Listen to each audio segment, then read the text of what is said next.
driving instructor. It's about 24 degrees. Had a great day at the office. I want to bring energy into your day. Feel free to ask me questions about driving, getting a car, getting your license. We want to make sure our car is warmed up. Whenever you're in a parking lot, you want to make sure you want to look around. You can't rely on your mirrors to see people walking. You have to look behind you to the right, behind you to the left. We have our seatbelt on. We let the car warm up for a moment. We put our foot on the brake. The car goes in reverse. We're looking left. We're looking right. If you turn your wheel to the left, the rear will go to the left. The front will swing out to the right. Now we're going to stop and turn our wheel. I really want you to see how I'm looking. I'm looking where I want the car to go, and I'm really being careful. There's ice out here too, so I don't want to spin out, and I don't want to lose control. Like literally, it's about vision. And when you're learning how to drive, your instructor should be telling you to look where you want to go. So now I'm going to go to the edge here, and I'm going to show you what's going on. A lot of people, a lot of kids. We really want to be safe, and we really want to be careful. Use your blinker. We're the private driveway. We have to yield, and we want to communicate our intentions. A blinker is for that. A blinker is not an option. A blinker is required. Turn hand over hand. Look where you want to go, and then turn out. Hopefully you're having a great day. I had a great day. You can see how cold it is. I still have ice on my windows, right? It's serious out here, man. So we want to just take our time, make sure we're good to go, make sure we are prepared. I may have to get out and get that ice off the windshield, so I'm not. I'm going to wait. I'm going to stop. I'm going to show you what you need to do. You want to look left, make sure it's clear, right, left. I'm going to go ahead and make my turn, and I'm going to turn smooth and turn out hand over hand. I'm going to switch angles again, and there's a nice little Porsche. I know my cars. And then I'm going to make a left turn, and we want to watch potholes. We want to be really aware of what's going on. Hopefully you guys are having a great day. I'm having a great day. I want to bring this energy in, this vibe in for you. Always be aware of doors popping up. So I'm going slow. I'm going to go over this speed bump really easy. Now we're coming to this real busy road. I have to yield. I have to check traffic. Someone has to let me out. So I'm going to come up and take a look. I'm showing you what I'm doing. I'm looking, checking traffic. I'm looking. They didn't let me out. They didn't let me out. It's okay. Oh, thank you. I waved. And that's what we're supposed to do. We all share the HTS. I waved again. Just being a nice guy, right? You got out. So we want to get on the I-94 interstate. We're going to be traveling about 25 miles. We want to get out to the first lane, take time, get our speed up. Yes, thank you. I had a great afternoon, and I want to bring you joy and make sure you guys learn how to drive. I'm looking, checking traffic. It's clear. Oh man, look at the traffic. I-94 interstate is a very old expressway. It runs all the way basically up to Canada. Then we can take it back the other direction through to Chicago. So I'm going to turn on my left turn signal, and I'm going to roll out. I'm going to get in between the red Ram 1500 and this Wagoneer. Okay, blinkers on, got out, boom, good. I want to sit here a moment, settle down, learn the pace, and just take my time, right? Real driving out here. I think any car is a good car for the wintertime. We can't be picky. And whatever car you get, just make sure it has good tires and good brakes. Again, any car is a good car. Doesn't matter how old it is, as long as it has good brakes, good tires, a good battery, hoses and belts are good, and it starts, rock that car, drive that car, drive it till the wheels come off. You know, cars are very expensive, upwards of over $50,000. And consumers, U.S. consumers, I can't speak of our fellow viewers in the UK, Australia, or India, but the average car is about $50,000, and a lot of people are leasing, but you have to have over 700 credit and put down at least $2,000 to $3,000. I have that, but I'm not putting down money. That's ridiculous, because as soon as you drive the car off the lot, it's going to lose money and depreciate. So a good used car is good with the warranty. I recommend EV Auto. They're out of Utah. I really like what Alex is doing for electric vehicles, giving you that battery warranty, giving you the best price. He's very honest up front, and that really has impressed me. So whenever I get a chance to get a couple of Teslas, I want one for driver's education for the nonprofit, and the other one will be for Toro. I'll rent it out. So that's my goal, that's my vision. We need to get a grant, put that together. I want to help people learn how to drive, indigenous and people of color, because driver's education is very expensive. Why? I'm an instructor. I understand the costs. So we're just trying to allow people to read, allow people to drive. Driving is a privilege, not a right. It can be taken away. My instructor endorsement is a privilege, not a right. If I get a ticket, I'm in an F-out accident, I will lose that endorsement. So I have a good friend, they're now a road tester. They decided, hey, I'm gonna be brave. I'm gonna leave the safe company wings and I'm going on my own. I got a call yesterday. So I guess that's my message from God, to believe in myself, finish my journey, because no one can do the same job forever. I'm gonna give everyone lead. I looked over my shoulder, accelerate through the gap. The gap is a space. I'm gonna lift my foot, I'm a little too fast. I'm just gonna slow down. No one's in a hurry. No one's in a race. We're just gonna take our time. And I'm trying to be consistent. And when you see these drives, it's about consistency. Stay at a good speed, good pace. Anyone can do 80 and 90 and cut off cars and be crazy. That's how you get a ticket. That's how you sideswipe. Like that car up there, that Equinox, they cut off the the red F-150, and then they cut back in front. It's not this serious. I'm looking for consistency, and now there's a traffic backup. So if you cut off 4 or 5 cars and drive crazy, you're gonna end up hitting a car, rear-ending a car, or burning out your brakes. And the brake pads today, they are a part that can be replaced. You know, a few years ago, you could turn the rotors, get new brake pads. Now it's $500 to $750. And if you don't know someone to put them on, it's going to be even more. I went through that with my SRT Jeep. It's about $750. It was a journey, but we ended up selling it and made money back. So that was good. And you got to find someone to believe in you, have a good technician, someone who can really help. And I think that's really important, that you have someone who believes in you, a family friend, a family mechanic, a technician.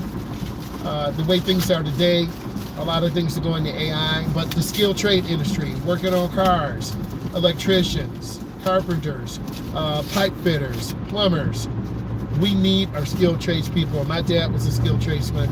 He was an electrician and also worked for Ford. So if you're listening, shout out to our skilled tradesmen and women. We need you.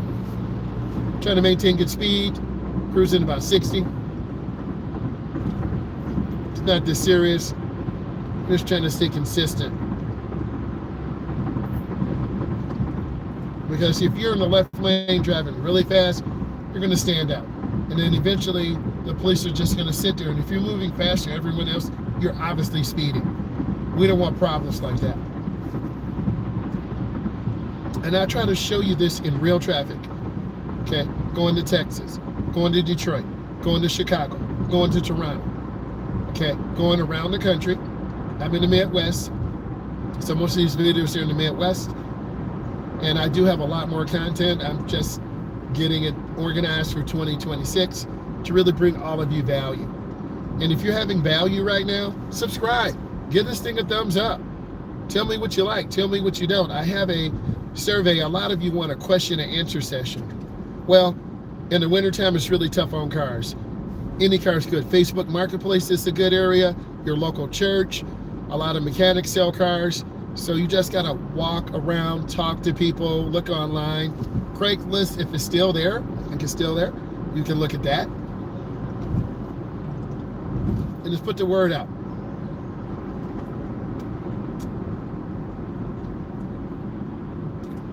Believe it or not, a lot of people still take care of cars, and a lot of people run them in the ground.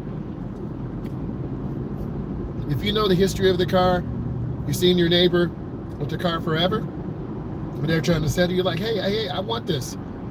Oh, well, we need $1,500. I can give you $500, make payments. Maybe. But you got to have at least $500 to put down. That car, cut over, that's dangerous. Don't do that. That's how accidents happen. And they're petty and they're lazy. Don't do that. They're just getting road rage, speeding up, passing a bunch of cars, and going to cut back over. It's not even worth it.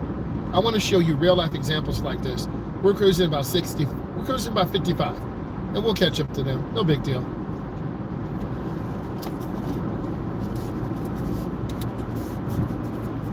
I'm in the middle. This is the magic middle, chilling, relaxed.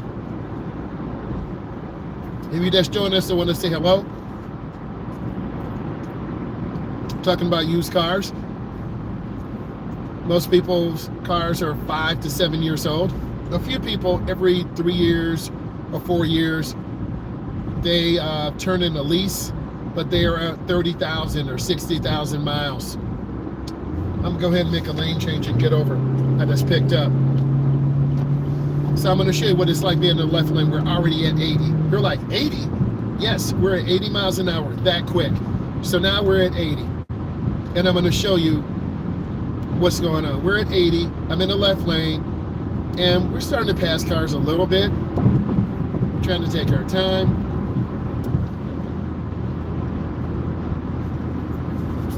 Trying to be patient. It's a little harder to hold the steering wheel because you're moving a lot faster. The flow is about 77 to 75 miles an hour. Okay, so if I start speeding and a white truck starts speeding, we are in a wolf pack. And that's what this is right now. We're in a wolf pack of cars. All of us can get a ticket. This is for educational purposes only. Now I'm lifting my foot. Yes, we're starting to get to a pack.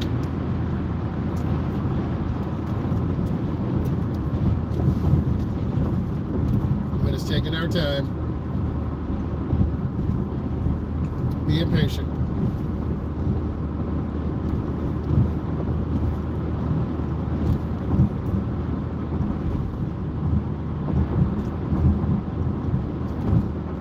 We're at about 75 now. Each lane is about 10 miles an hour. I don't want to be by this truck, so I'm going to maintain. And there is pressure. If you're in the left lane, they push. They go fast. And I'm holding on to the steering wheel, trust me. We're using fuel at a faster rate. The ride is a little bit bumpier, but at what cost? I'm looking ahead, I see brake lights, I'm lifting my foot off. I'm trying to be smooth and trying to take my time. We're back down to 75. See, we did all that for nothing. Passed a bunch of cars, feel good. But if you're trying to really get good fuel mileage, going from Chicago to Detroit or Detroit to Iowa, you were trying to maintain good speed. And now we see a lot of brake lights.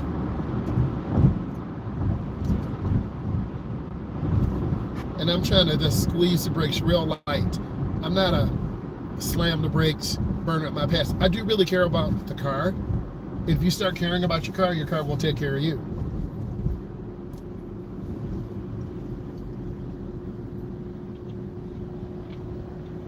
And now we're stuck in traffic.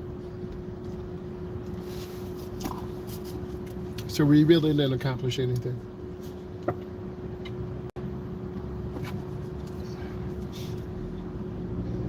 It's up and go again, so you just maintain a good speed. And I'm fine with it. Our fuel is good, our car is warm. We meet our adult drivers at 4:30, so everything is good.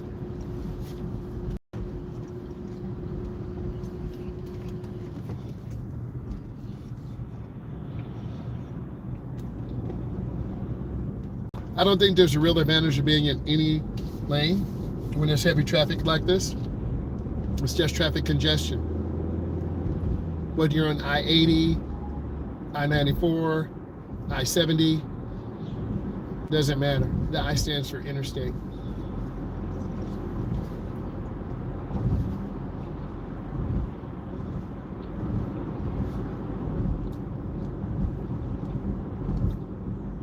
This white line is to discourage passing, and in some states or provinces you could get a ticket. Oh my God, yep, there's an accident up there. They shut, oh, a truck flipped. Doesn't surprise me. That truck flipped. I want you to see that. That truck flipped. That curve is treacherous. So that truck flipped. They're trying to pull it over. Yep, it's at-fault accident. Going on that curve too fast. That's definitely a teachable moment. So you can see the law enforcement, they're directing traffic. And this is why we had this big slowdown. And rollover accidents are very dangerous, and they're common. And that vehicle is top heavy. So now we're back up to about 70, rolling real nice. And it's real life out here. So I'm not gonna lie and pretend. You have to drive with your life in mind. I don't want to put my life in your hands. You don't want to put your life in my hands. If we all work together, like I'm about 77, 75. This burgundy car was crazy tailgating me. They're in a hurry. We're rolling about 77, 75 miles an hour. It's not this serious. So the biggest lesson, leave early. Take your time. And just be patient. You can only go as fast as the traffic. You're only going to save a couple of minutes. And it's not really worth it. Speeding. That puts all of us in danger. All of us in jeopardy. And that's what it's really all about. In jeopardy. So I'm lifting my foot, but see, they're crazy tailgating. That burgundy car, all the way to the right lane, they're crazy tailgating. That's road rage. And guess what? We're getting ready to pass them right now. Yep. So it doesn't make sense. Why would you put yourself in danger like that? But this is what you see when you're driving out here on the road, and I'm just trying to give you the truth. TRUTH.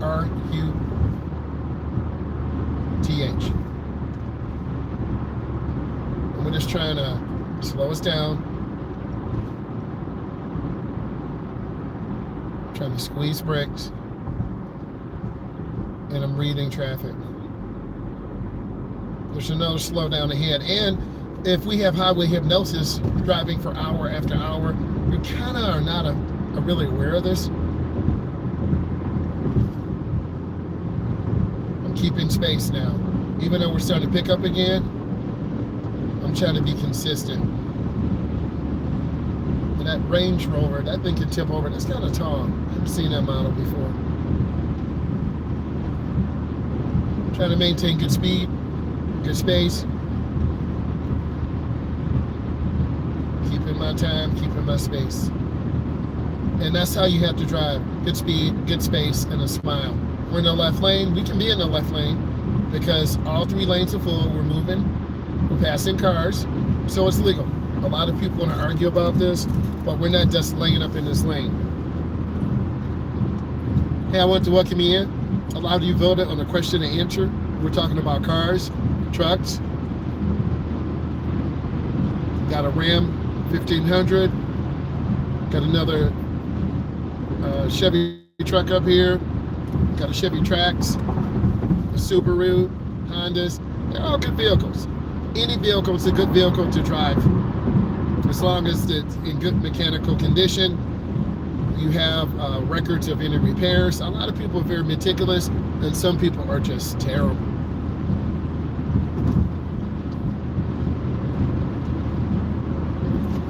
I'm going to get over one lane to the right. Check my blind spot. Get over one more lane. And I try to do my best to show you good driving because I'm an instructor.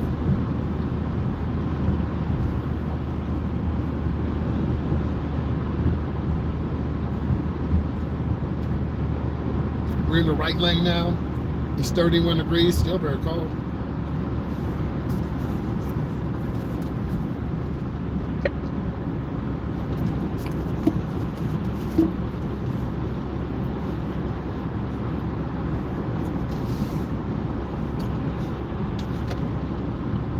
Let's talk about this cloverleaf. Not like the leaf, but this is a cloverleaf. You have to go really slow getting off. You have to go slow getting on. Hey, how are you doing? What's up, G? How are you doing? You guys voted for a question and answer session and we're going up this cloverleaf. These are really difficult to get on and difficult to get off. We just saw a truck that had rolled over. I am good. We had a couple days off work, so I'm recharged. You can tell by my voice. Are you good? How you doing? Beautiful day. It's really cold. Are you in the Midwest? My dream car is a Bugatti. Bugatti. Love those Bugattis. It is a Bugatti. And occasionally we go to the North American Auto Show, either in Detroit or New York, or sometimes Chicago. So I'm an automotive enthusiast. I grew up in the mid-90s, muscle car era, right? So I like muscle cars. I'm blessed to have a 1968 RS Camaro at home. So I'm gonna get over here. It's been sitting for a few years, so we need to freshen the motor. And either we're gonna do a turbo or nitrous. I'm not sure, but that's one of my goals. The car's there, it's ready. Chromoly roll cage, it's a street appearing car, so you put a turbo on it and get the fuel injection and you're running like low 8s. So yes, this is a road I take clients on here, really curvy, very nice, very smooth. If you want me to take some pictures of the car and post it on the community page, I will. I have some. And then I'm following the curve around. This is really good for a cool down for clients. I try to do a mix of neighborhoods. Thank you for the thumbs up. Mix of neighborhoods. Whoa, they got some nice exotic cars over there. A mix of neighborhoods. Yes, I'm a state certified driving instructor. That is correct. And we decided to, make content, help adults, help teens, and really show you the real life and grind of what an instructor does. And it's real life out here.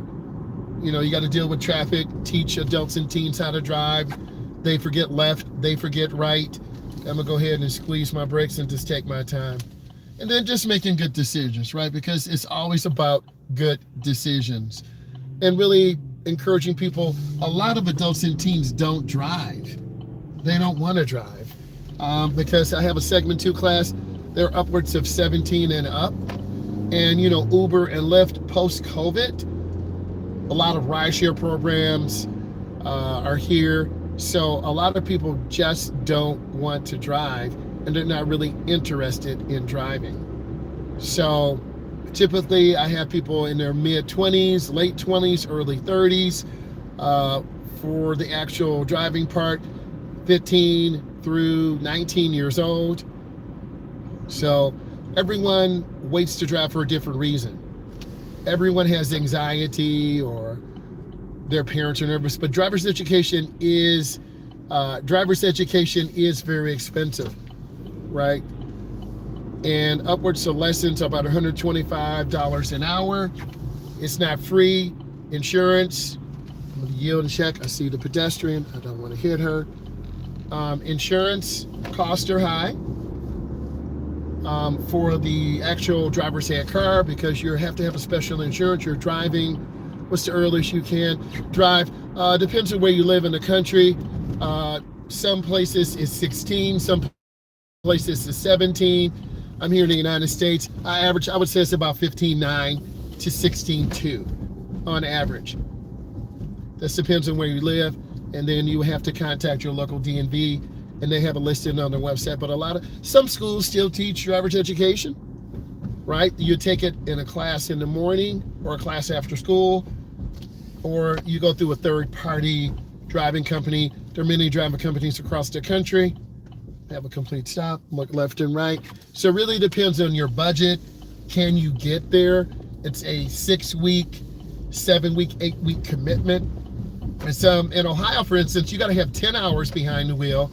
And then they have a new law passed that you'll have to have additional hours. In Florida, too, they're changing the law because a lot of adults and teens are having fatal accidents. And if you're under 24, I'm not assuming you are or not, your insurance costs are higher. So right around 24 and up, your insurance costs are going to drop down because that age group has the most accident. If you're going to have an accident, it's going to be in a car. And then Example, a lot of fatal accidents happen with people who are not paying attention, sideswipe. So we really want to be mindful and just take our time and help people. And you always want to look where you're going. You always want to take your time and just be patient, right? So I'm just trying to scan. I want to show you that I'm scanning. If you're just looking straight ahead, you're going to hit something, okay? Like I'm going through this really icy neighborhood. I see the pedestrian, she's got a baby. I'm staying away from her. She could slip and fall with that child. I'm being a defensive driver. So you have to learn this, right? Hey, I'm getting ready to go pick up some clients. We'll go live later about 6:30, 6:40 Eastern Standard Time. I will talk to you then. Bye.